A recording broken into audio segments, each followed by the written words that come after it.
Welcome to my channel. I'm Tay Styles. I'm currently searching for a venue. As I'm going along on my search, I'll be sharing with you guys a few crazy Reddit stories. Now, all these Reddit stories, I hope that to never go down to my venue. For our first compilation of stories, we got, I'm not your sugar mama or daddy, so I'm gonna teach you how to save money. Am I the a-hole? Putting my wife on a strict allowance and making her ask me permission to buy expensive things. When we married, we decided not to fully combine our finances. We have a shared account in which I fund 3/4 and she funds 1/4. We use this account to pay the mortgage, utilities, grocery, and etc. We also have our separate accounts where we deposit the rest of our money. We're responsible for our own investments in cars. Things worked well for a couple of years until recently when she came to me crying. It turns out my wife is not good with her money and owes $150,000 spread over several credit cards and her car loan. Yikes.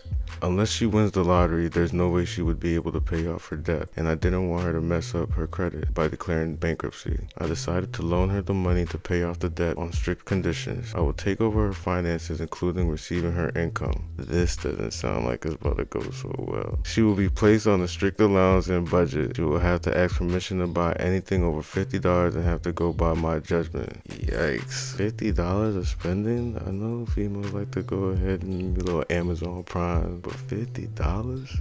Yeah, you're in trouble, missus. Once she pays me back the money, she can take control of her own finances. She argued against the conditions until I pointed out I don't have $150,000 in cash stuffed in the couch. I will have to sell some assets, including stocks that are currently performing well. If I loan her the money, it will cost me money. She finally agreed. Ouch.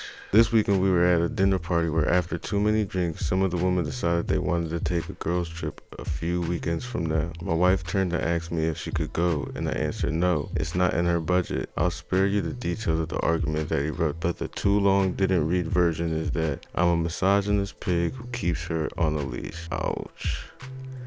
Some argued I should have bailed her out without conditions because there should be none in the marriage. The hurtful part is that she didn't once defend me. Damn. Shorty, why couldn't you defend your... You're gonna let them beat your man up with words like that because you're spending habit? Hello all. I read some of your comments at lunch and continued to read them. When I got home from work, she started another round of arguments about the trip. I pointed out she has no money, at which point she pointed out that she hasn't hit the limit on one of her credit cards and that card should cover her for a weekend. So I drove back to my office and will spend the night here. To answer some of your questions, our shared account pays for everything in the house. For example, a few weeks ago we bought a new cookware set from Costco and that money came from the shared account. She works a full-time job minus her contribution to the shared account. The rest of her income is hers to spend as she wishes.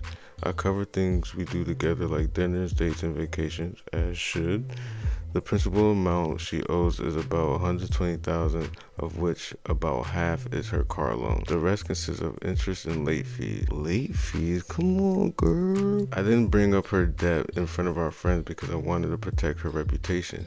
I haven't liquidated anything. I'm working with my advisor and broker to decide what to liquidate to take the least financial and tax hit. She doesn't gamble. I looked over her bills and it looked like she spent her money on dinners and drinks and shopping with her friends. We've been married for less than 5 years and do not have children. We talked about starting a family in a couple years.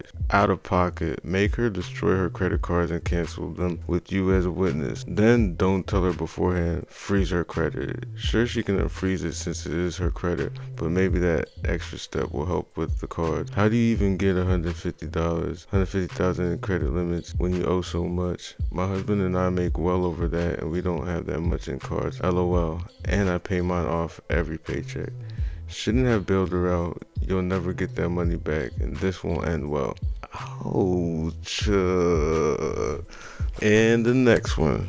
Am I the a-hole for trying to take back $80K of $160,000 my spouse spent behind my back? Let's see. My husband spent $160,000 investing in baseball cards without telling me. During this time, he would get mad at me for spending money on meal plans or salon services. I would get yelled at for my disrespectful spending and my financial goals not aligning with his, so he said. He did most of the spending on his personal credit card that he paid for with our joint account. For a long time, I didn't have access to our online banking, so I didn't see the amounts he was paying in his credit card. Whenever I would question a $2 or $4 $4,000 payment, he would have some excuse and usually would say it was on the family or a grocery store. This sounds so terrible. Y'all, what y'all spending habits? Listen, he would refuse to show me his statements. One day driving to lunch, he mentioned how my friends owed him for the concert tickets I had used his card to buy. I agreed to get the money from them. In mentioning the card though, I remember just seeing another $4,000 payment come out of our joint. Dang boy. This is after 2 months ago. He promised he had a $2,000 balance and was going to pay it off and stop using it.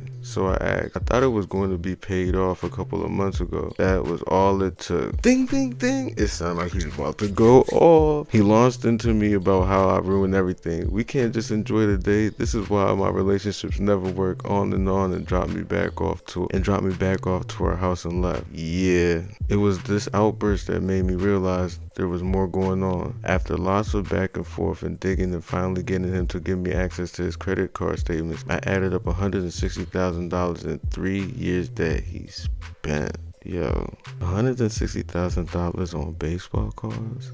I hope that was worth the investment. I already realized the financial abuse that has taken place on many levels, and there's so much I'm not including. During all of this, my husband met with a divorce lawyer, then begged me for another chance. Hold up, he tried to run to a divorce and you are no good. That was about a year ago. We are still together, but as you can imagine, the financial issues are only one of many issues we have. At the time, I realized what we had spent and that I was so ill prepared for a divorce. I started transferring money from our joint to my personal every month. My goal over time is to take my half back, $80K, and invest how I want to. He was of course mad, but I basically said, oh well.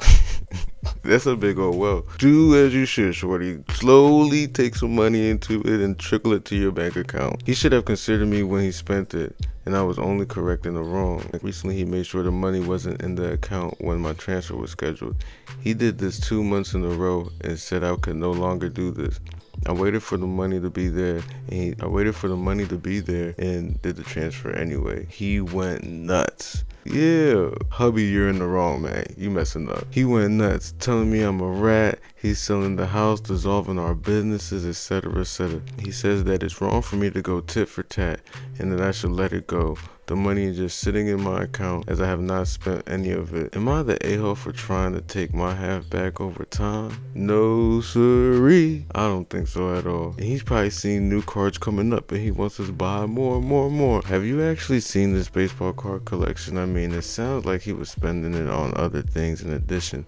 I would insist on the receipts, not just the credit card. I would Google the business on the credit card, as it sounds like he was spending it elsewhere. Aside from that, dump him, claw back your money in the divorce, and live a better life. I all but guarantee that his divorce consultant told him that you wouldn't pay him alimony, and that you had grounds for financial abuse and mental cruelty. I agree. Case closed.